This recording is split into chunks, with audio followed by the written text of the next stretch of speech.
Welcome to this accreditation session. We are so excited to see all of you. My name is Janice Noble. I'm here on behalf of the Outdoor Ministries Institute, which is a network that aims to connect and support United Church camps all across the country. So I am just here to facilitate for Bev today. I'll be keeping an eye on the chat. You're welcome to drop questions in as we go, which we'll save till the end. Or you can just jot them down on pen and paper and ask them at the end. Bev will go through her presentation and then we'll have some time at the end to chat through anything that might come up. Bev, do you have anything else before I hand it over to you? No, I think that's everything. Just welcome everyone, and I appreciate you taking the time this afternoon to join us. And I encourage questions when we get to the end. I said to Janice and Joey last night, I was worried I was talking too fast because I expected it to take longer than it did, and it was much shorter, but that was great because we had lots of time for questions. So we'll get started. And this particular presentation is geared for the regional council staff and subsequently for visiting teams when we reach that stage in 2024. And that's the first thing I kind of want to mention is that there is no plan to do visits this year due to the late timing and be able to get the training out, and then just it'll be only the second year that people are really back into really full swing with camps after the 3-year hiatus with COVID. So if we can get started with the first slide, Janice. So how did we get here? In 2002, I'm going to do this a little out of order, was when administrative standards were introduced to camps, and we started rolling things out in 2003. The first round of visits was done back in 2004, almost 20 years ago. And we did 78 camps that first summer. We visited every single camp in the country from coast to coast to coast. And over that period of time, we have revised them 3 times in 2007, 2010, and 2014. And each of those was in response to concerns raised by the camps and from the conferences and ourselves as to what was in the standards, whether we needed more clarity, anything like those kind of issues. We were responding to what we were hearing needed to be done. And we continue to do on-site visits up until 2018. And we were being faced with increasing costs to do the visits. As you can imagine, we were doing them across the country. We did go to regional, that we sort of hired people within regions to try and reduce some of the costs, which helped, but wasn't great. It wasn't really significant. So we then went to the virtual visits. Technology had reached a point that we felt we could try this, and they weren't very successful. We admit that they had its own challenges, and it just wasn't, it didn't meet the expectations that we were hoping it was going to do. And so we said, okay, we've got to look at things again. And then we had COVID hit. So we had a whole year in 2019 or 2020, we shut down visits with the third group in our cycle, and they did not get visits, and we didn't do them for 3 years. However, we took advantage of that time, and we brought together a small group in 2021 to develop called the Camping Standards Working Group, to look at the current process we had, to identify ways that we could continue to do the program, but still addressing the need that, there's limited funds and we don't want to lose this, but we needed to become more frugal in how we were doing things. In 2022, the General Council Executive approved the new standards, and they are a much abbreviated version to what we had before. And we're taking this year as a transition year. We're going to ask the camps to do self-evaluations to get in preparation for the first round of visits will then commence in 2024. And at that time, it's going to be regional council teams that will be doing the visits. And there's a number of reasons which we will get into why we're moving in that direction, as opposed to it being people hired by the national office to go out and do the visits. So next, Janice. So who was this camping standards working group? Who came together to do this? So we had Joe Richards, who is the executive director at the Pierce Williams Christian Center in Fingal, Ontario, just outside of London, or St. Thomas. Vicki Nelson, who at the time was with Lumsden Beach Camp in Saskatchewan. Christy Chisholm, who has been a camp accreditor since 2003, with the only 1 year that she was on hiatus from doing that. And she is also a former Camp Kidston staff member and a former Camp Kidston board member. And you're going to hear from her at the end of the presentation. She's done a little video for us to give you, because she's a teacher in Nova Scotia and therefore could not be with us this afternoon when we were meeting. And then the regional council staff, we had Jeffrey Dale from Shining Waters and Cheryl Ann Stadelbauer-Sampa from Antler River Watershed, Western Ontario Waterways, and Horseshoe Falls. And both Jeffrey and Cheryl Ann are on the call today as well, so they can pipe in and correct me when I make mistakes or add their own comments as we're going along. Like I said, we were a small group, but we were effective. We got a lot done in the course of a year, and the results are what we have before us today. So why are we doing this now? With the restructuring in 2019, a lot of the camps were coming to us and saying, well, we don't feel like we're connected any longer. We don't have a voice at the presbytery the way we used to. We don't have a voice here. The wider church doesn't seem to know we exist any longer. And part of that was there was a lot of changes going on, and you can only address so many things at a time. So this was it's not a negative thing in terms of that they were being ignored. It was just a reality because we can only do so much at a time. As I mentioned before, we needed a cost-effective program which was going to meet the needs of the camps and the church. And there was a feeling of duplication that had been resonating since we started between the Provincial Camping Association programs and the United Church program. We were duplicating work, we were asking the same questions, and regardless of which visit you were talking about, it took time and energy to prepare for that, as well as the time and energy when the visits actually occurred on site. So now seemed to be a good time to step back and say, okay, we've been doing this for almost 20 years. What can we do better? What can we now say, no, we will trust a third body to be the provider of information for us. And that's how we got to where we are. So the objectives when the working group came together were that we ensure the original goals of the program are continuing to be met. And that was really to ensure that they have things in place that if something was to occur, they can say, we've done everything that we could possibly do to provide the best service in a safe manner. We wanted to focus now on the key United Church components and the mechanisms to meet those components. There was comments from various areas that, well, what makes us any different than the camp down the road that's not a Christian camp? How do we demonstrate that we are a United Church camp?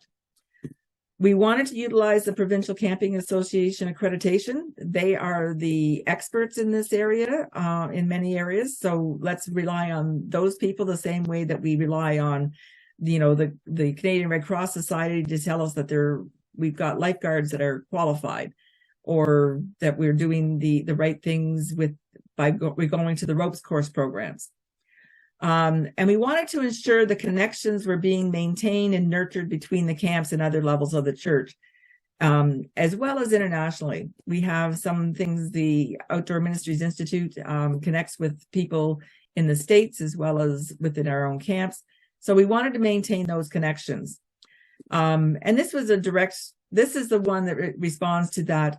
Our voices aren't being heard. We don't feel like we're part of the church any longer. And that's where the regional councils doing the visit ties into it, is that it's a more local connection, and they're there year round. Our accreditors, we hired them for the summer and then they moved on. And with the exception of Christy, who did it for years, it was different people every year. So what were the outcomes of the work? The standards have been abbreviated. If you just take the standards, it's now basically a 2-page Word document, as opposed to multiple pages. I think it was almost 20 pages before. We focused on the requirements specific to the United Church.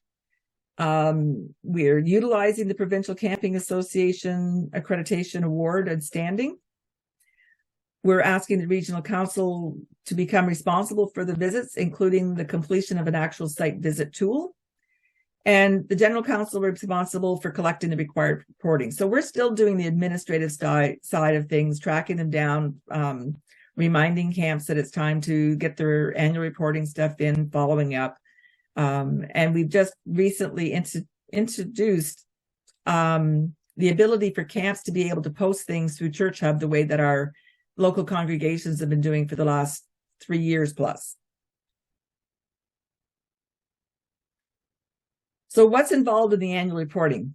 There is the camp stats, which we have 20 years worth of camp stats collected, and can show how trends have happened, what's going up, what's going down. I will say we don't utilize them ourselves, but we have them available when people say, well, how many camps do we have? How many kids are going to camp? How many kids are in this region? What's the staffing like? How many full-time staff people do we have? We now have that information available if somebody wants it to do any kind of studies or wants to look at their own specific regions. We have a compliance form, which is essentially the camps are asked to acknowledge that they are doing all of these things that we ask them to do and following the standards, whether or not they're getting a camp visit that year or not. It's kind of a reminder that they do have obligations. They're required to submit their insurance statement, and including that the naming of the United Church of Canada as an additional insured. And this is a pretty important thing from the wider church risk liability. We ask for their annual report, and I will say that I read every single annual report that comes across my desk. Because it's fascinating what's happening across the country and the milestones that we're reaching and new initiatives that camps are trying out.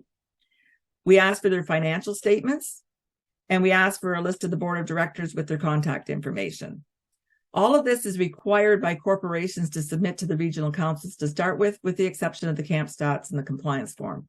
So we share this with the regions that are part of our national program. And and the camps, when they were asking about it, a couple of them said, yeah, we send it to the national and we send it to the region at the same time. It doesn't take any longer to add one more name into the email. So some of the regions get it that way as well.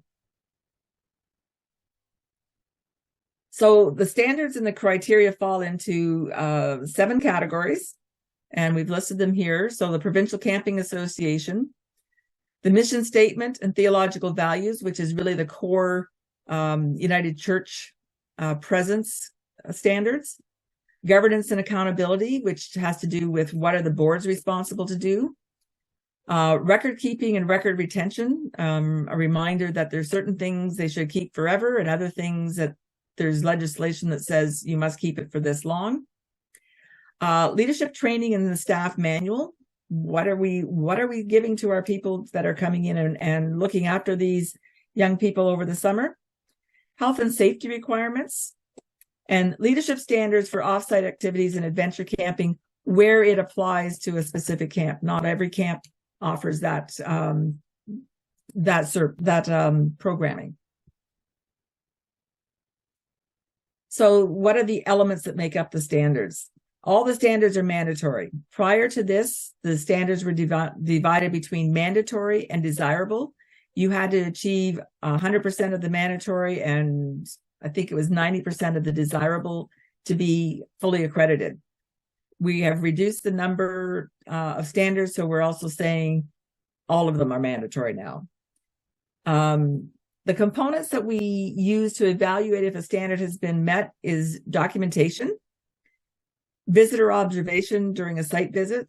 So you can't document really. You can have a policy that you've got a smoke alarm, but the documentation doesn't show that it actually is in place. That's where a site visit comes in. You can't, the site visit, you can see the condition of the property. There's a lot that site visit gives that we didn't realize until we no longer had it. And then there's the discussion during the site visit, if there's subsequent follow-up required. It's a two-way conversation here. We're working together to ensure the camps meet the compliance of the standards. So conversation is really important, and Christy stresses that in her video that you'll see later. The standards handbook has the actual standard, and then there's a statement or an example within right there with the same area of how that might be met. And I say might in the sense that it came up last night when we did the presentation. Well, we don't have a chaplain. We don't have a Christian education program person, but we have so-and-so. So we had given a couple of examples, but it was more examples of how this might be met as opposed to if this was what must be done to be met. And that's an important thing to keep in mind. So the Provincial Camping Association, we're asking every camp to be an accredited member of the Provincial Camping Association. And we recognize that when we started this program, we recognized there was 5 camps out of 57 that couldn't meet this qualification. We have now discovered there are a few more because one other province, their Provincial Camping Association, is not really active. So in the cases where there is not a camping association or it's not active and doing accreditation visits, or a camp isn't eligible, we will be developing additional standards for those, and they will be advised of this in advance as to how to meet what would have been addressed by the provincial accreditation programs. And what we're going to ask from the camps is that we want confirmation of their most recent decision from the association on their status. It might have been that they had that done, that they're going to have a visit this year, so their decision might be 3 or 4 years old. That's what we want to see. We want to know that it's coming up for renewal, and after the fact, we would like them to send that as well. So we recognize that it's not all going to be, oh, well, it was just done this year. No, that's not the way it's going to be, but we're going to want documentation showing that they are accredited. Being a member of their camping association is not the same as being an accredited member. So the mission statement and the theological values, what would you be looking for? So we want to see a copy of their mission statement or a link to the website. We want to see board minutes that show that they are reviewing their mission statement and on a regular basis, and regular might be every 5 years. If they haven't looked at it in 10 or 15 years, then that would be an area that we would identify they should be doing something. When it comes to the training and orientation, an agenda of what was going to be covered. Some conversation with them at the time of the site visit about the program and observing the delivery of the program. If you manage to arrive and they're doing something at the Christian education program right then, whether it's a morning watch, which is pretty early in the morning, or you're there later in the afternoon when they're doing something, or they have a Bible study time, whatever it might be, being able to observe those is really helpful in ascertaining if they're meeting those standards. And the on-site presence. So I mentioned earlier that it's, we say a chaplain or a program, a Christian education program. Is there somebody that's on site that people can go and talk to if they want to, if they have a special need, whether it be staff, whether it be a camper, a volunteer that's coming in and help? Is there an on-site presence? And what is that? As I said, it doesn't have to be a chaplain. It could be somebody that's this is their passion. They're an active Sunday school teacher and they're willing to go out and do stuff at the camp in the summertime. So governance and accountability. This is the board. And we stressed last night that the board can delegate some of their activities to meet their responsibilities. But at the end of the day, they are the ones responsible for the day-to-day operation of the camp. So we're looking for a structure, an organizational structure chart. How do things happen? What's the lines of communication? A confirmation that the annual reporting requirements have been received. And as I said, that's my responsibility to get that to the region prior to the visits. Policies, inspections, and test results. licenses to operate, including special programs. So they've got a license to operate that road program, or they have a license to operate another program that requires special licensing. Evidence of training certificates, evidence of test results. So you've got the policies, and then here's demonstrating that we are meeting the policy.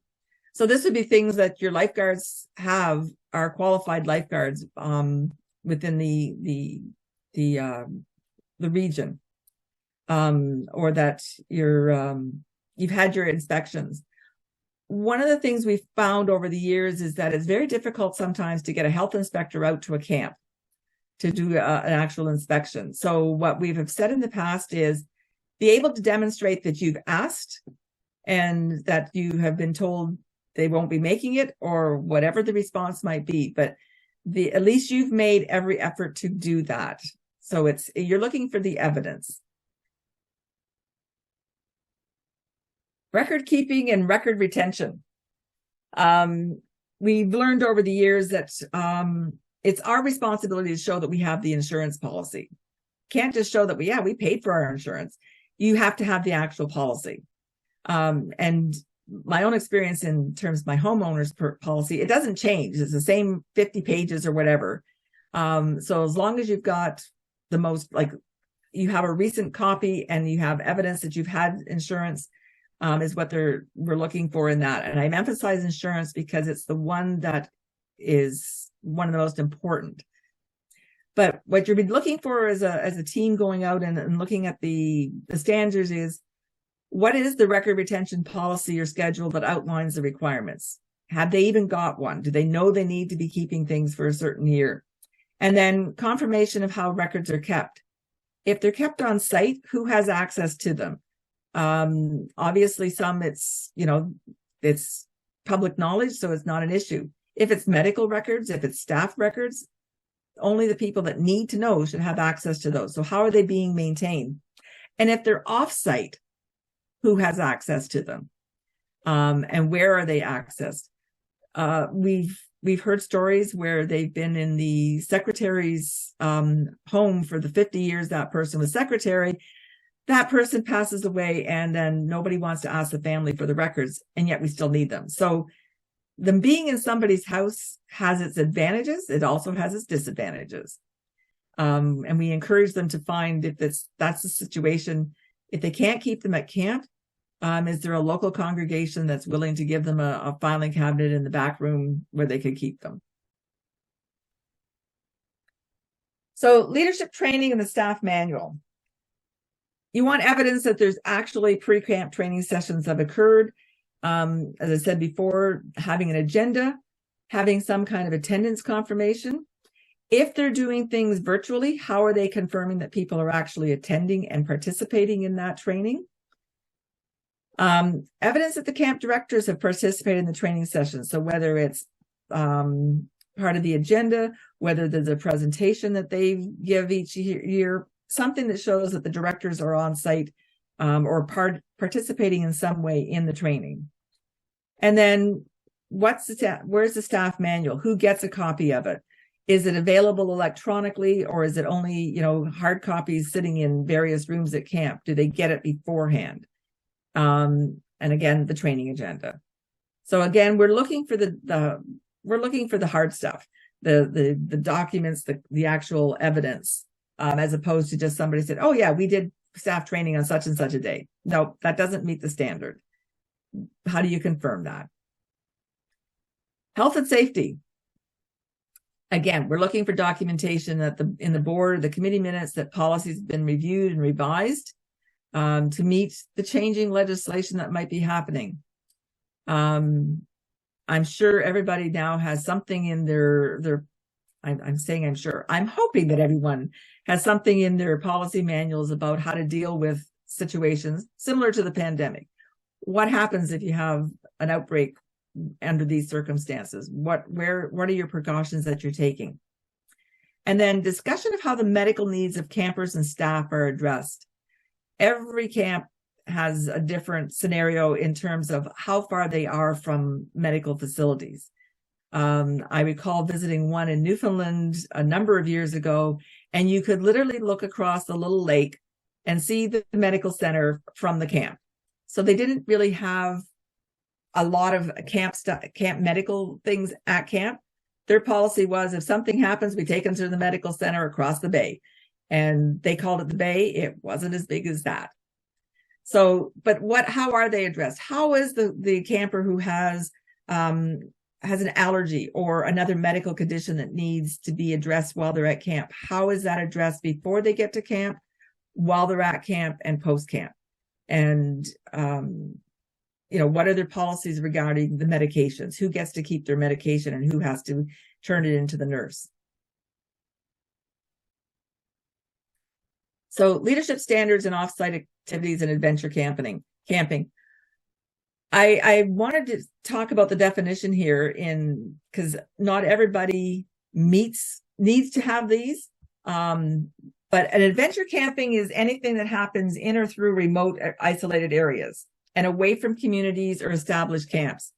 So it could be that you have 100 acres at the camp, and the front 50 is where you do everything on a regular basis. And the back 50 is sort of bushland that you've got some cleared spots. And when you go back into that becomes adventure camping, because you're now away from the main camp. You're doing your own cooking. You have to look after your own sanitation issues. You don't have access to a vehicle sitting there. So it's not away from the camp, but it is away. And so we would classify that as an adventure camp. It may involve tents or shelters, or it may be open. And as I said, it may take place on or off camp property. So you may go to it could be a canoe trip, would be adventure camping for sure. And offsite is defined that by any property that's not owned by the camp, where you would need to get permission to go and use it. So what we're looking for here is their policy, that there is a policy if it's not owned by the camp, to get permissions, how that's acquired, a description of the program, and then documentation that they are actually following whatever their policy may be. So if it says they're to check weather, did they file a weather report that they had something that they had checked the weather for the period of time they were going to be away? So now we get into the actual process.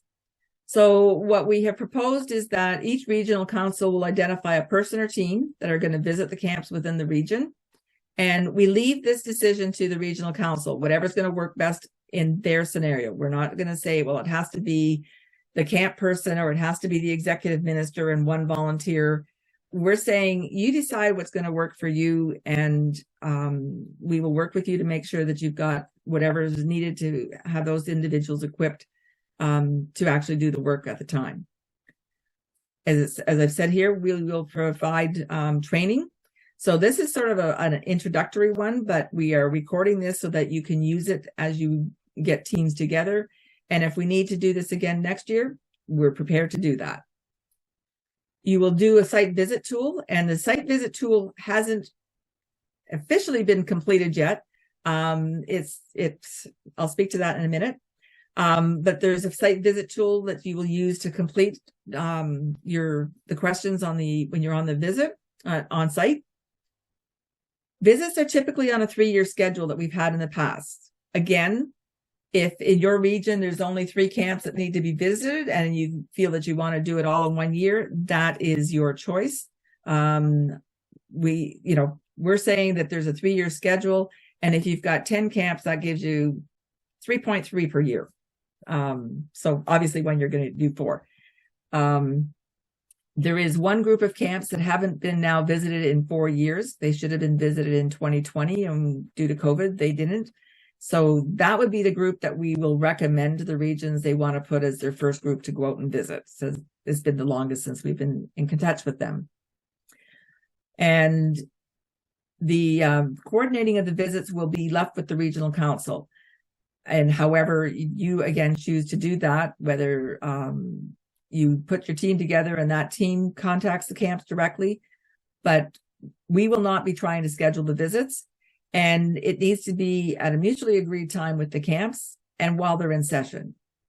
As I've said before, You get a lot out of being on site and seeing the activities. You learn so much about your camps that way. So we will confirm, so my office will confirm the status of the annual reporting prior to the actual visit. Post-visit, the regional council team will prepare and submit a summary report to the regional council office and to my office. I will review those reports and determine if all the requirements have been met.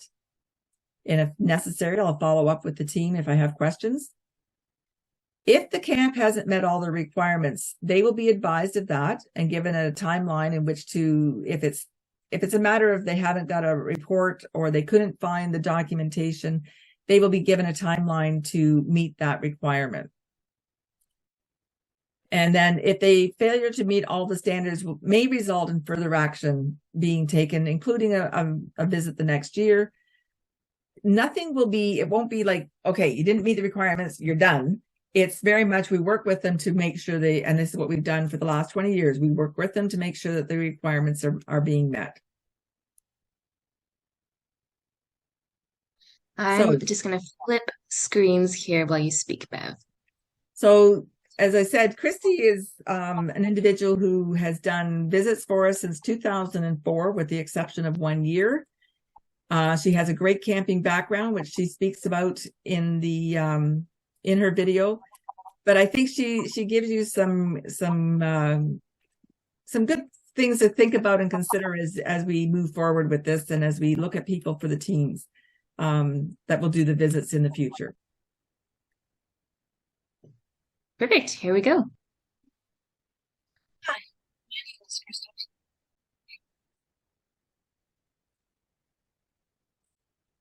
I can't hear that, Janice. Is anybody else having problems? Give me a second here. Sorry. Something had to go wrong, right?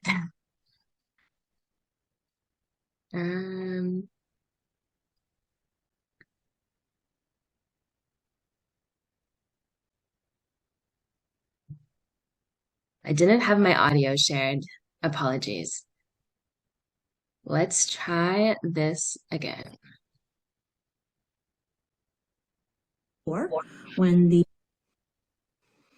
Hi, my name is Christy Chisholm, and I've been a camp accreditor with the United Church for quite a number of years now. I started in 2004 when the first year of accreditation happened. So I've visited quite a few camps over the years and have come up with a few tips.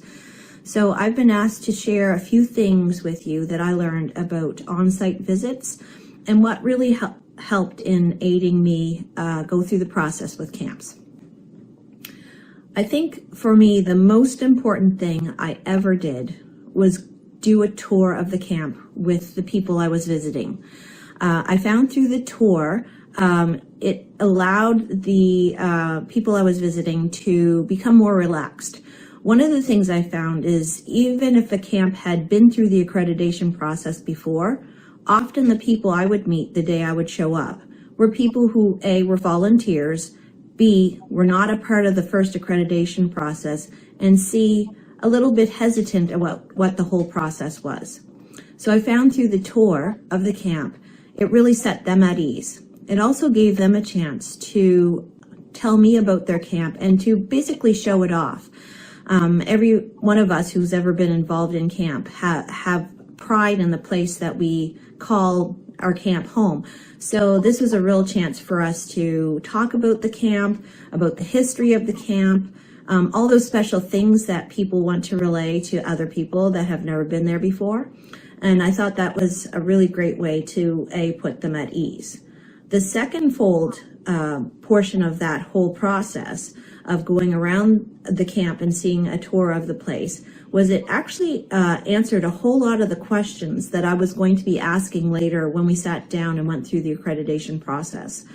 And I found actually that the answers that I would get to questions as we were moving through the camp were a lot more honest, a lot more natural than when we sat down with the paperwork and started going through the checklist of, do you have this? Have you done that?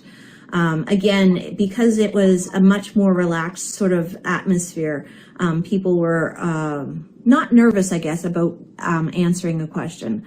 I'll have one example, for example. The first year I was accrediting, I was out in British Columbia, and I was at a camp, and in the middle of the sit down with the camp, they discovered that their freezer had gone on the fritz. And in the process, that meant that the whole freezer of food was now completely destroyed.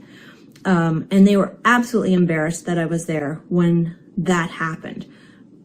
But from my point of view, everything went exactly as it was supposed to. They had a policy for what needed to happen if something like this happened. They followed the policy, and that's exactly what we're there to find out. So I think through the tour, though, they were much more relaxed with me in terms of sometimes my role got confused with being an inspector.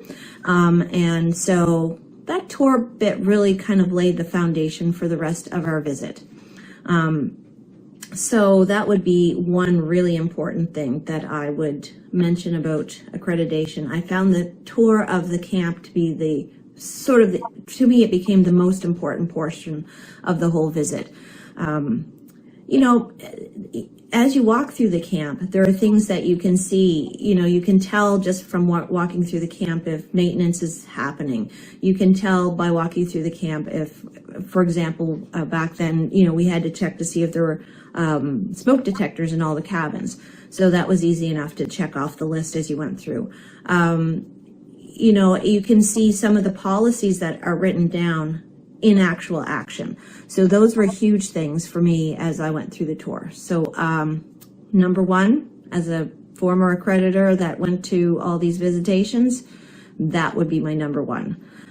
Do a tour of the camp with the people. Puts them at ease, and you can gain a whole lot of information from just having that conversation with them about their camp, and a lot of the answers, without actually asking the questions, are given. My other tip would be explaining the process to the people I'm meeting with when I arrive at the camp. And part of this relates to the tour and that discussion coming out.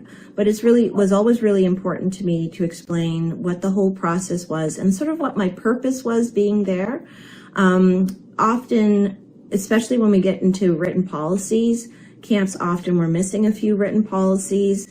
And so what was important for me is to let them know that even though the policy wasn't there, I could be used as a resource to help them start to form and shape that policy, so that by the time I left, I was leaving them with tools that they could complete the whole accreditation process in a positive manner, as opposed to leaving them with the whole things that they needed to fix.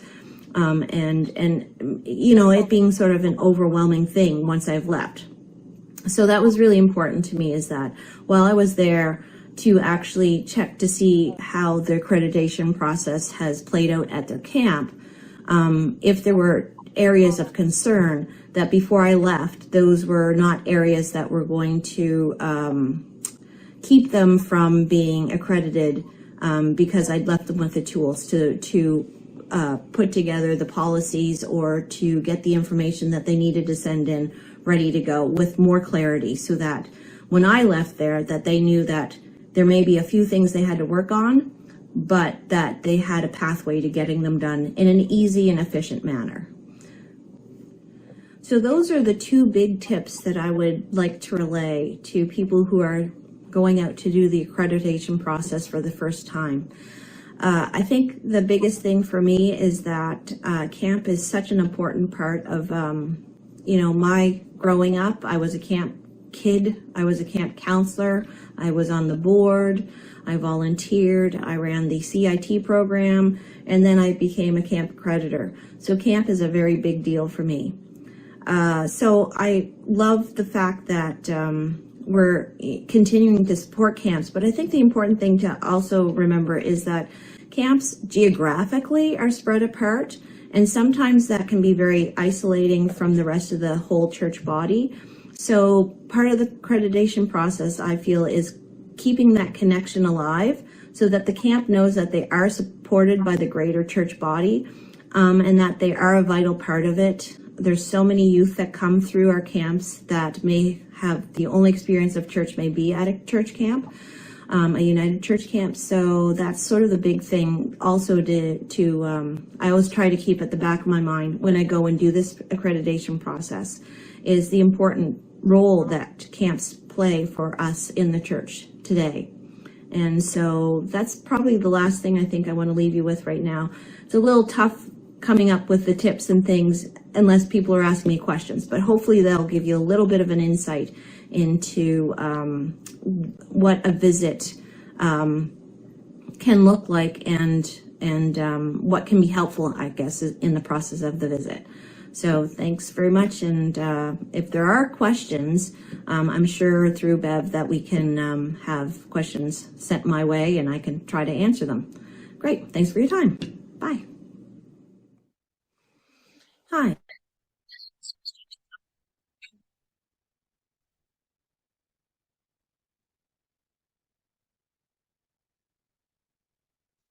Sorry there, just flipping back around here. Good overview of what a visit could look like.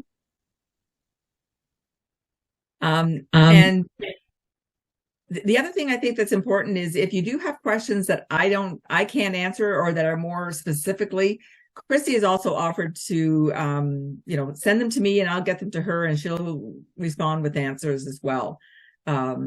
So now's your time to ask questions. And I want to share with you up front that we will have the slides that you've seen today, as well as any questions that come up. We will put that into a document and that will be available as well as Christy's video and the video of the recording here as well.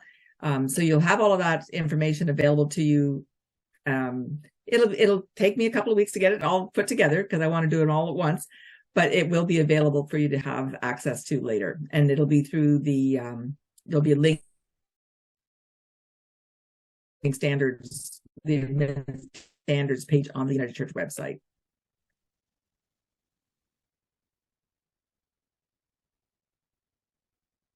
So feel free to put questions in the chat or just raise your hand and we'll respond to them.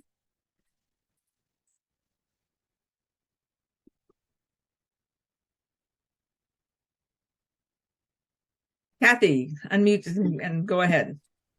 I'm curious about some of the ones around training and following what they're training, the processes. I wonder, do we have a list of the things they have to have done or what kind of training and boundaries training and things like that? Or is it just tell us that you've done training? Like how specific will that sort of piece be? We didn't go into a lot of specifics on that other than, there are specifics around the, I should have the document up in front of me around that, they understand the theological values of the United Church and, that one's Kathy, I'm going to have to get back to you because I need to look at the standards again. I don't have them open, but it's, some of the issues, like it depends too, if they're ministry personnel, what kind of training they have to have had. And that's a totally separate thing from the camp.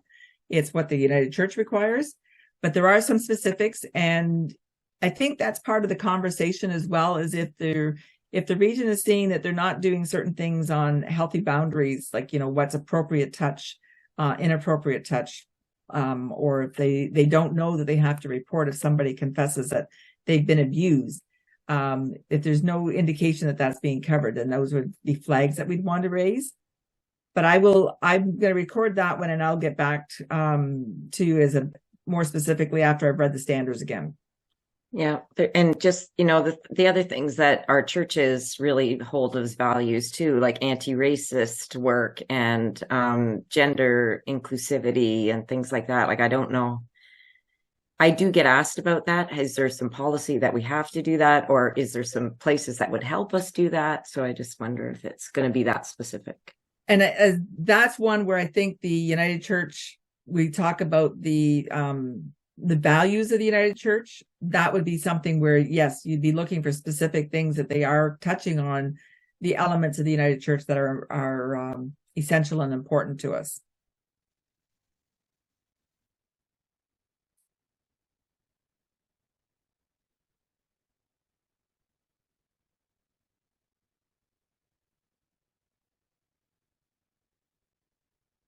I'll Bev, just, oh, sorry, sorry. Shauna. I was just going to share for Kathy that question. One of the things Bev had us do was we went through every camping standard across the country. And one of the things we really tried to make sure we weren't doing was duplicating what they already had to go through to be in compliance with the camping standards across the country. So the pieces that you just talked about, like especially what we would have for faithful footprints, right, or footsteps or whatever it's called, I can't remember at this exact moment.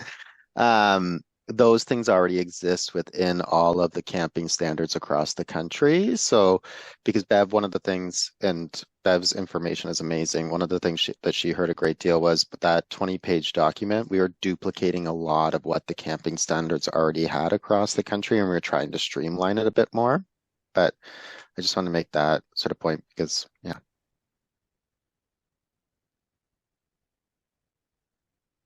Shannon, you had a question? Yes, and I'm worried that I somehow missed it, and then I'll be embarrassed. But did you talk about is there differences of how this information is being submitted?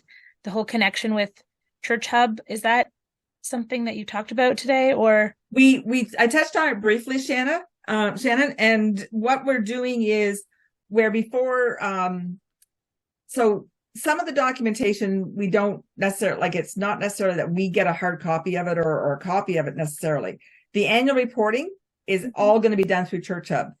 If the camp wants to send their staff manual to us and put it on Church Hub, we can get it. The region would then have access to it through that means as well.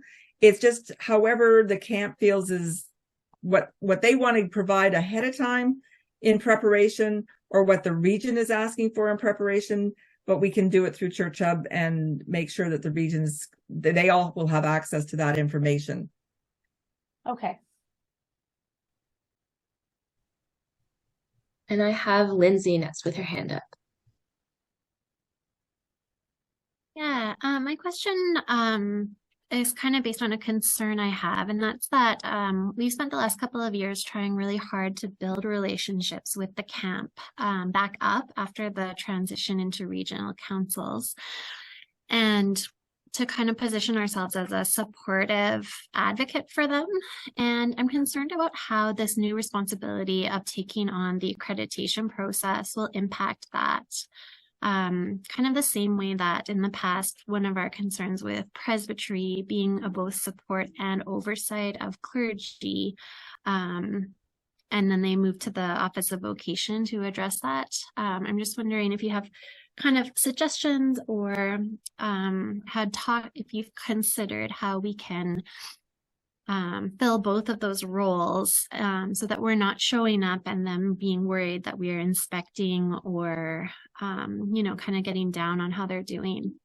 And then as part of that, I'm also wondering whose responsibility it is to follow up with any issues that come up in the site visit. Does that fall out to the region as well, or is that part of your office, Bev? Okay, so I'm going to respond first, and then I'm going to ask Cheryl Ann and Jeffrey to feel free to comment from this perspective of being on the committee and their roles. When we started this process back in 2004, one of the things that we encountered was camps came kicking and screaming to the table. We were being forced to do this, and unfortunately it was at the same time that there was some study happening in BC that was not particularly popular with camps across the country. So we had a couple of hurdles that we had to face. At the end of the first 3 years, all of the camps that were kicking and screaming and saying, why do we have to do this? We've been running for 50 years. Nothing's ever went wrong. Came back and said, it's been a lot of work and we didn't really want to do it, but it was really very helpful. And as Christy mentioned in her video, the idea is to go in and, present yourself as being here to help them, to make sure that they have things in place that are going to help them, that you're not there to shut them down, to evaluate them and tell them everything they're doing wrong. And I think that's an important part, and the discussion is an important part of it. The reality is I'm the one that makes the decision. It's not coming from the region. So I'm the bad guy who says, no, you didn't get a full decision. We've always been the bad guys that did that. So that's one thing that we're taking out. And in with regards to follow-up, I would say that's going to be a combination as to who has the better connection to get the information. If it's something that they've said, well, I'll get it back to, if you're on the team, Lindsay, and they say, well, we'll get that to you, Lindsay, then that would be the first round to get the information. If it's something that I've identified and I contact them, then it's up to me. So it's going to be a partnership, a three-way partnership in that regard as to how we manage everything. But I think the initial step is going in and presenting this as this is, because this isn't new. Like it's a different way we're doing the visits. So it's not totally new. So I have less concerns that we're going to run into that now than I would have had 20 years ago when we first started. Yes, we had to build the relationships. What we're trying now to do is maintain the relationships that we did build, and the good will that we have created over the years. So I appreciate that there is a concern that that's going to happen, but I have less concern that it's going to be a significant concern. Cheryl Ann or Jeffrey, do you want to add anything? I think maybe what I would add is, has somebody who also worked in the previous system, that the previous system represented a split between who held the relationship and who held the oversight of the corporation, not the camp, but the corporation. So the corporation was, the oversight of the corporation was the responsibility of the conference, and the relationship with the camp was often with the presbytery.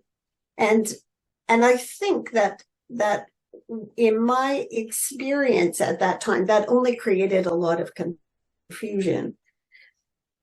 I often attended the accreditation visits when I was an executive secretary, and for me, they were never, I never experienced any of them as a kind of looking for failure, but all of them as opportunities to strengthen and build relationship.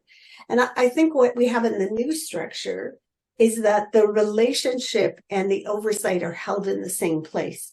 So that really does allow us to change the nature of the visit into one that is about connection, more so than it was historically.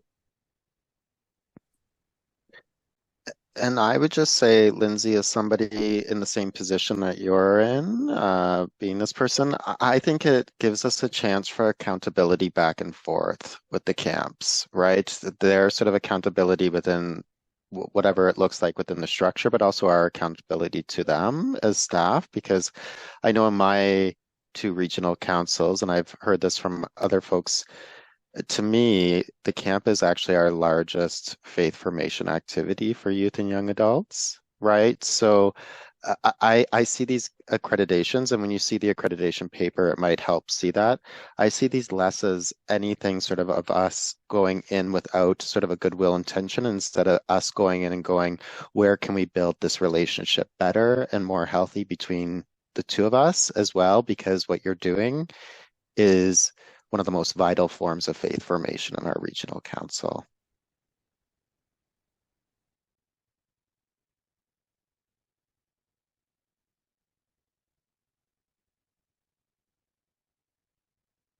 Any other questions before we wrap up? One thing that I'd mentioned was the site evaluation tool, and I said it isn't actually created yet. We have a self-assessment for the camps created, and essentially the site evaluation tool is exactly the same document, just with a bit, the instructions are a little different than on it, but the information is exactly the same. And it's very much, the standard is listed, yes, no, and then an area to put information about what documentation supports this, or how that's demonstrated, whatever it might be, or what's missing if it's only half there. So it's not a complicated form. It's not that you have to, there's a big matrix and you got to work it all out. The beauty of the work that's here is we either have it or we don't have it. And when we don't have it, we might have half of it, but it's not full. So it's very simple. It's not a complicated thing.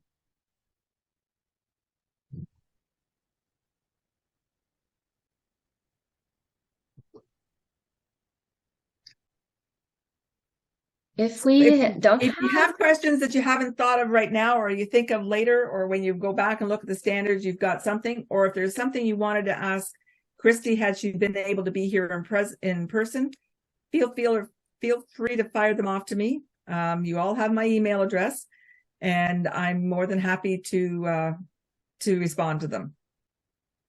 Oh, Lindsay's got another question. Yeah, I just wanted to confirm. So as regional staff for this year, 2023, there's nothing that we're responsible for at this point, right? We're Correct. Just figuring out who is going to do our visits and get them trained up and everything for next year. And part of this was if the camps are contacting you as the regional staff that relate to camps, you've heard the same thing that we're telling them. You haven't, and you can say, well, I don't know the answer to that, but I'll get back to you. I can talk to Bev, whatever.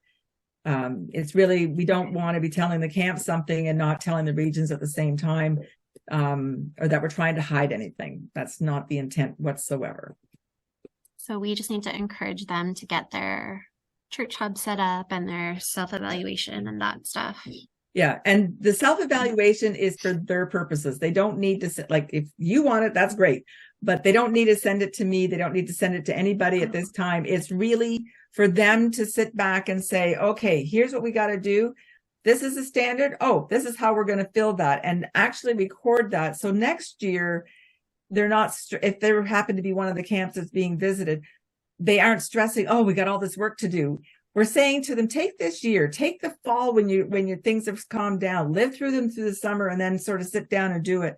It's more to prepare themselves. It's kind of like your cheat notes when you're studying for exams, in a sense.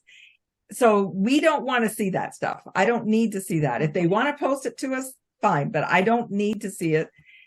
And, we're quite happy. It's really a tool for them to prepare for themselves.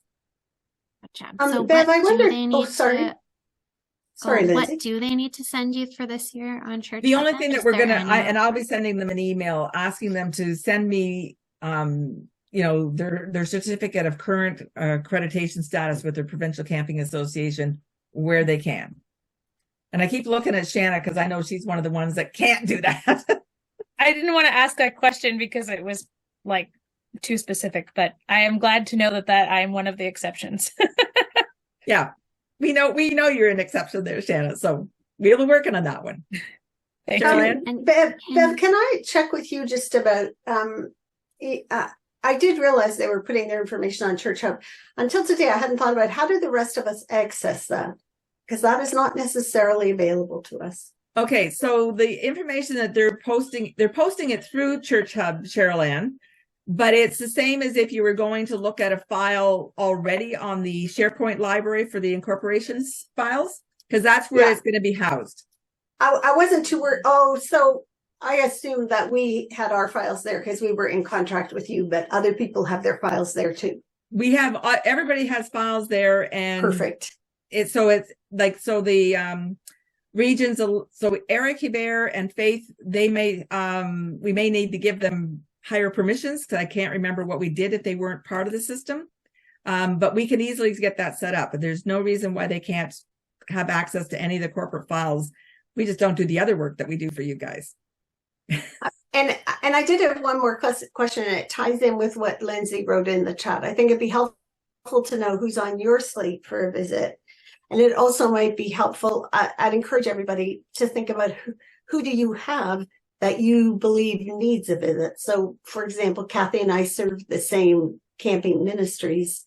We would probably identify some spots that we were keen to visit before others.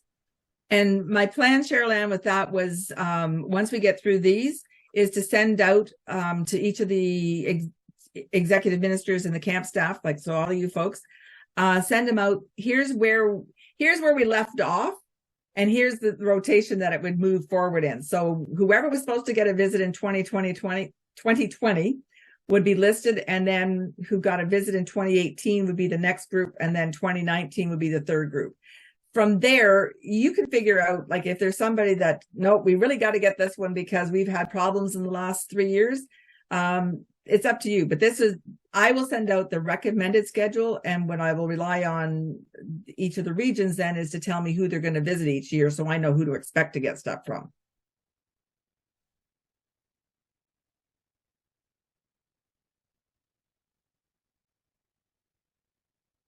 Any other questions from anybody?